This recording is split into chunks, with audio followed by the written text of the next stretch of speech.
안녕하세요. 그린빌 가족 여러분. 오늘 금요일 아침.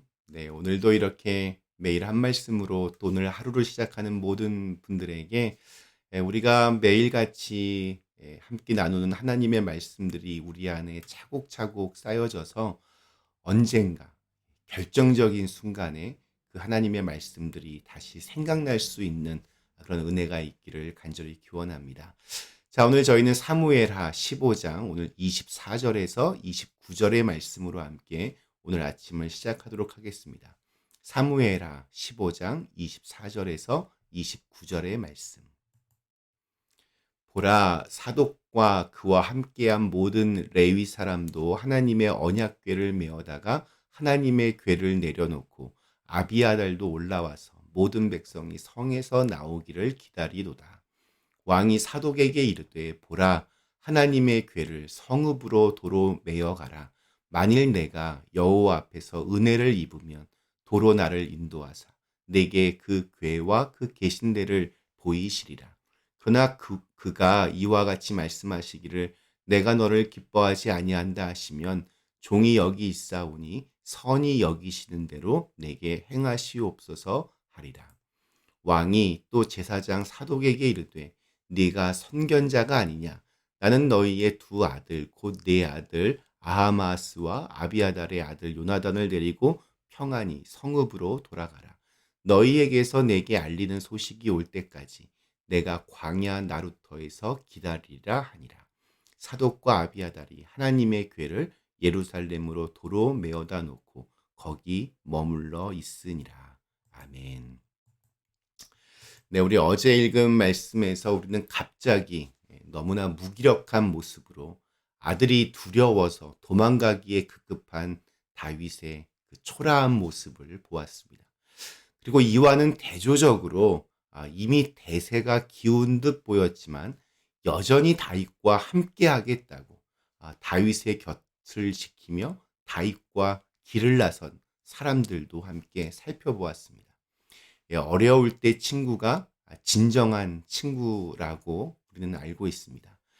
다윗에게는 슬프고 괴로운 시간이었지만 한편으로는 자신에게 더없이 소중한 사람들이 누구인지를 확인하는 시간이기도 했습니다. 내가 힘들 때 진짜와 가짜는 구별됩니다. 어려운 시절을 함께했던 이들이 다시금 다윗의 이 여정에 동참하는가 하면 오늘은 제사장 사독과 아비아달 그리고 하나님의 언약궤를 지키는 레위 사람들까지 가세야 합니다. 어제 우리 23절 마지막에 광야길에 들어섰다라고 했는데 오늘 24절 말씀은 이렇게 시작을 합니다. 보라, 사독과 그와 함께한 모든 레위 사람도 하나님의 언약궤를 메어다가 하나님의 궤를 내려놓고 아비아달도 올라와서 모든 백성이 성에서 나오기를 기다리도다. 저는 이 장면이 참 이렇게 감동적으로 다가옵니다. 아들이 너무 두려워서 빨리 도망가자고 했던 다윗.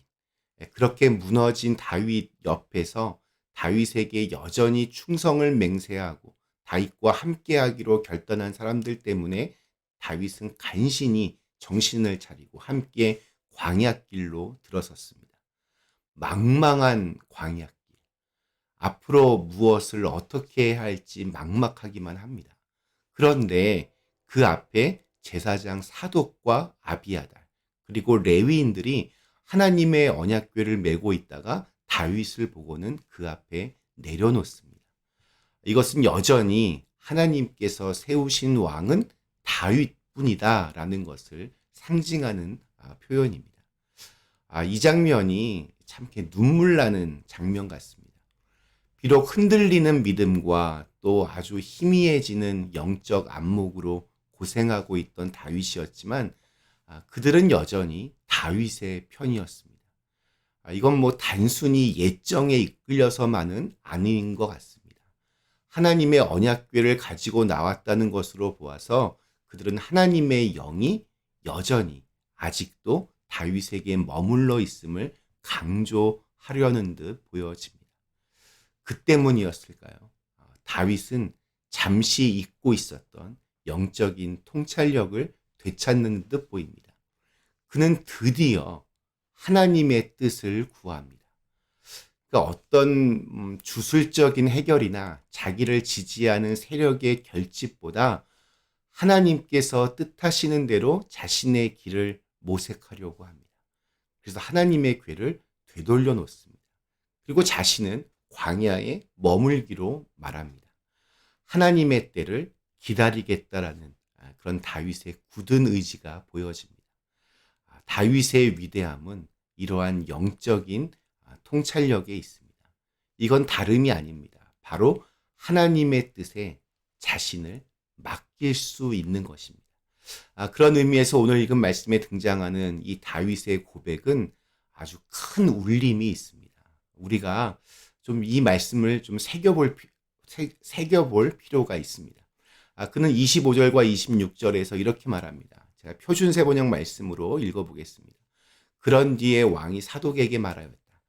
하나님의 궤를 다시 도성 안으로 옮기시오. 내가 주님께 은혜를 입으면 주님께서 나를 다시 돌려보내 주셔서 이 궤와 이 궤가 있는 곳을 다시 보게 하실 것이오. 그러나 주님께서 나를 싫다고 하시면 오직 주님께서 바라시는 대로 나에게서 이루어지기를 빌 수밖에 없어. 사실 지금까지 다윗은 이렇게 살아왔습니다. 가족들에게조차 소외되어서 목동으로 살아갈 때에도, 사울에게 쫓겨 죽음의 문턱에 놓였을 때에도 그는 주님의 은혜를 간구했고 또한 그분이 원하시는 대로 자신의 삶이 이루어지기를 구했습니다. 눈앞에 놓여져 있는 이익에 급급하지 않았고 또 다급한 생명의 위협에 절망하지 않았습니다. 기회는 이번 한 번뿐이라는 속삭임에 굴하지 않았고 실수해도 여전히 기회를 주시는 하나님을 믿어왔습니다.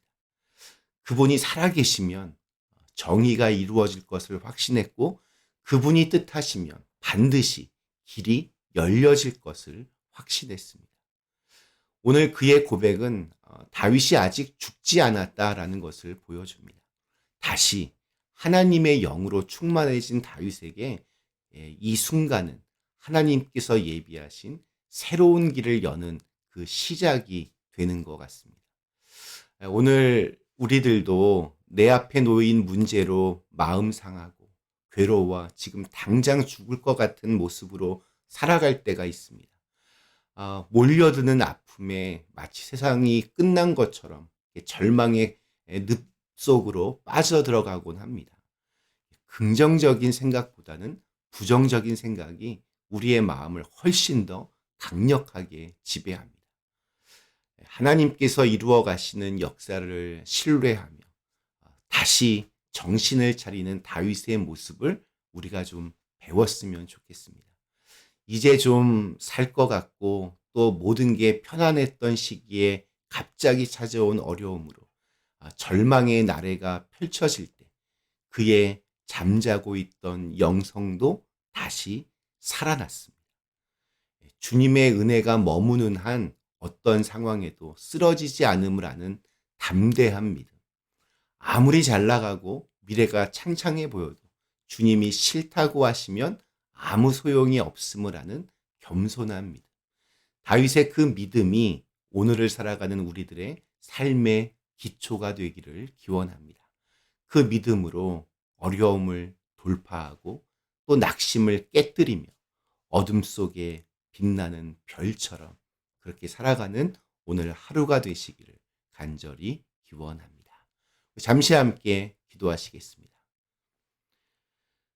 사랑의 하나님, 다윗은 그동안 하나님의 뜻을 구하지 않다가 드디어 정말 더 이상 갈 곳이 없어진 그 상황에서 다시금 하나님의 의지와 또 하나님의 뜻을 구하는 고백을 합니다. 하나님께서 원하시는 대로 이루어 주시옵소서.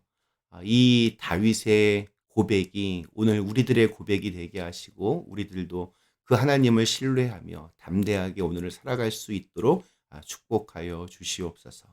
예수님의 이름으로 간절히 기도드리옵나이다. 아멘.